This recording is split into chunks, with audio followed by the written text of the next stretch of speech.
তৃণমূল কংগ্রেসের প্রতিষ্ঠাতা সর্বময় নেত্রী মমতা ব্যানার্জি কি আবার কংগ্রেসে ফিরে যেতে চলেছেন? দেখুন, দুদিন ধরে রাজনৈতিক মহলে, দিল্লি কলকাতা, এই রাজনৈতিক মহলে এই চর্চা তুঙ্গে। তার কারণ, মমতা বন্দ্যোপাধ্যায় দিল্লিতে সোনিয়া গান্ধীর সঙ্গে 10 জনপথে গিয়ে তার সঙ্গে দেখা করেছেন এবং পরের দিনই অর্থাৎ বুধবার অভিষেক বন্দ্যোপাধ্যায় গিয়ে রাহুল গান্ধীর সঙ্গে দেখা করেছেন। আর এই নিয়ে এখন চর্চা তুঙ্গে উঠেছে। রাজনৈতিক মহলে এই প্রশ্নই এখন ঘুরপাক খাচ্ছে। 1997 সালে কংগ্রেস ছেড়ে তিনি গড়ে তুলেছিলেন তৃণমূল কংগ্রেস। এক সপ্তাহ আগেও যে সম্ভাবনাকে কেউ গুরুত্বই দিত না, সেটাই এখন দিল্লির রাজনৈতিক করিডোরে আলোচনার কেন্দ্রে। তবে এখনো পর্যন্ত কোনো আনুষ্ঠানিক ঘোষণা কিন্তু হয়নি, তাই প্রশ্ন থেকেই যাচ্ছে। আর এই ধরনের স্পেকুলেশন বা জল্পনাও চাউর হচ্ছে। মমতা ব্যানার্জি কি তার দল তৃণমূল কংগ্রেসকে কংগ্রেসের সঙ্গে মার্জার করে দিচ্ছেন, মার্জ করে দিচ্ছেন, মানে মার্জার হয়ে যাচ্ছে কংগ্রেস আর তৃণমূল কংগ্রেসের?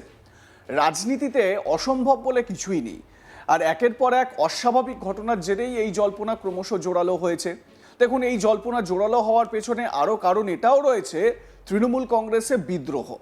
এমন বিদ্রোহ যে মমতা বন্দ্যোপাধ্যায়, অভিষেক বন্দ্যোপাধ্যায়ের যে তৃণমূল কংগ্রেস, সেই তৃণমূল কংগ্রেসকে কেউ পাত্তাই দিতে চাইছে না।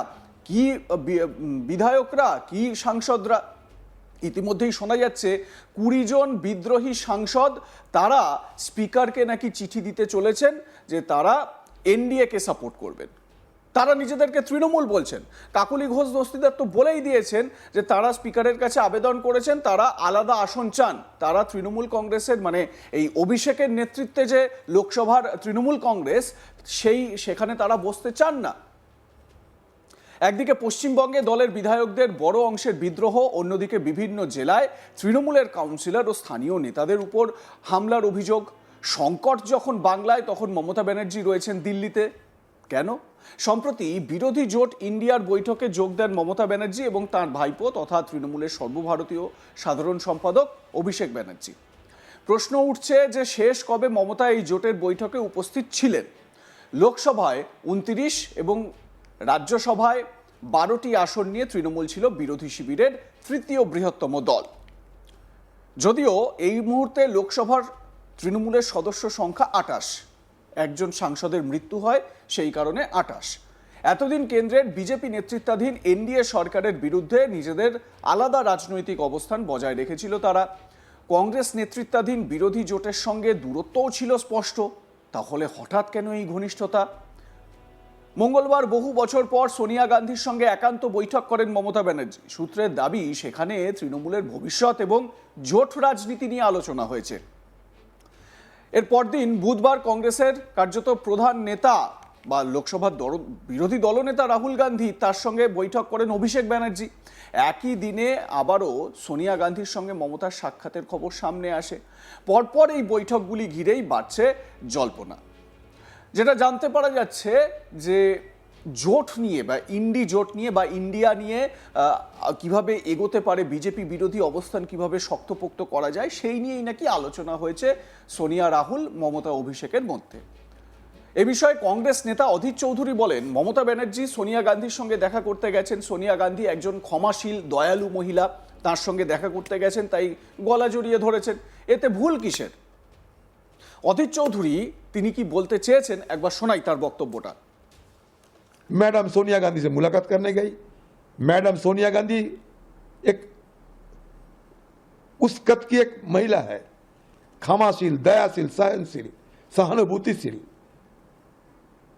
तो उनसे गला मिलने गए, गला मिले, इसमें हर्जा क्या है? अरे जिस परिवार राजीव गांधी के हत्यारों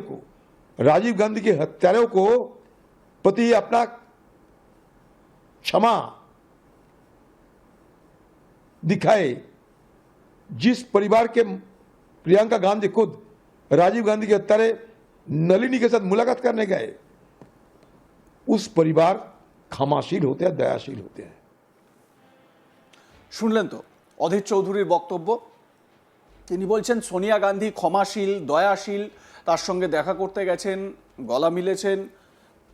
এবারে প্রশ্ন হচ্ছে, তার এই যে ক্ষমাশীল, দয়াশীল, এই বক্তব্যকে কেন্দ্র করে এখানেই রাজনৈতিক যারা আলোচনা করেন, পর্যালোচনা করেন রাজনৈতিক বিশ্লেষকরা, তারা কিন্তু এটাকে অনেকটা দুয়ে দুয়ে চার করার চেষ্টা করছেন। তারা বলছেন ক্ষমাশীল দয়াশীল সোনিয়া গান্ধী তাহলে এবার কি এই মার্জারের যে প্রসেসটা, সেই প্রসেসটাও শুরু হয়ে যাবে। যদিও অন্যান্য বহু সংবাদ মাধ্যমে অধীর চৌধুরীকে এই বিষয়ে প্রশ্ন করা হয়েছিল। অধীর চৌধুরী বলেছেন যে দেখুন, মার্জার হবে কি হবে না সেটা দল ডিসাইড করবে, আর দল যা ডিসাইড করবে পরবর্তীকালে সেই নিয়ে বক্তব্য দেওয়া যাবে, এখন সেসব বলার সময় আসেনি। দীর্ঘ 15 বছর পশ্চিমবঙ্গের মুখ্যমন্ত্রী ছিলেন মমতা ব্যানার্জি। এই সময় রাজ্যে কার্যত একচ্ছত্র আধিপত্য বজায় রেখেছিল তৃণমূল কংগ্রেস। দুর্নীতি, ভয় দেখানো, রাজনৈতিক প্রতিহিংসা, দমন পীড়নের অভিযোগ উঠলেও দলের ভিতকে অটুট বলেই মনে করা হতো।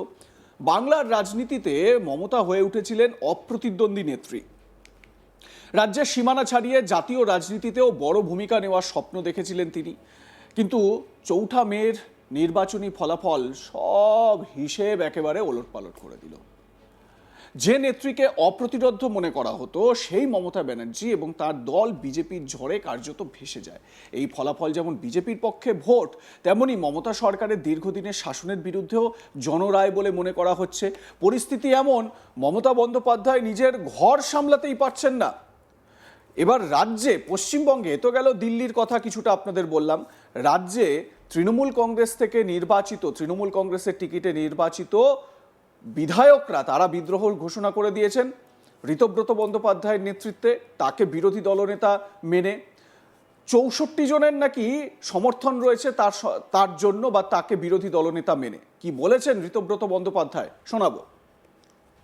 64 है, 64 एंड रनिंग, 64 एंड काउंटिंग। कल देखा जाएगा, अभी तक फिलहाल 64 है। ये संख्या और भी क्या बढ़ सकती है? हाँ, बढ़ेगा तो जरूर। कम होने का कोई बात नहीं है, आगे जाएगा। और चर्चा चल रही है कि कांग्रेस और टीएमसी शायद साथ में आया की चर्चा है, तो क्या कहेंगे इस पर? हम लोग तो नहीं जा रहे, तो कौन जा रहा है? एमपी लोग नहीं जा रहे हैं, 20 एमपी लोकसभा का नहीं जा रहे हैं, राज्यसभा का 2 रिजाइन कर चुके हैं और भी रिजाइन करेंगे जहाँ तक मैं सुन रहा हूँ। यहाँ 64 एमएलए तो कांग्रेस के साथ नहीं जा रहे हैं, तो एमपी नहीं जा रहे हैं, एमएलए नहीं जा रहे हैं, जहाँ तक मुझे मालूम है म्यूनिसिपैलिटी भी नहीं जाएगा, जिला परिषद भी नहीं जाएगा, तो कौन जाएगा?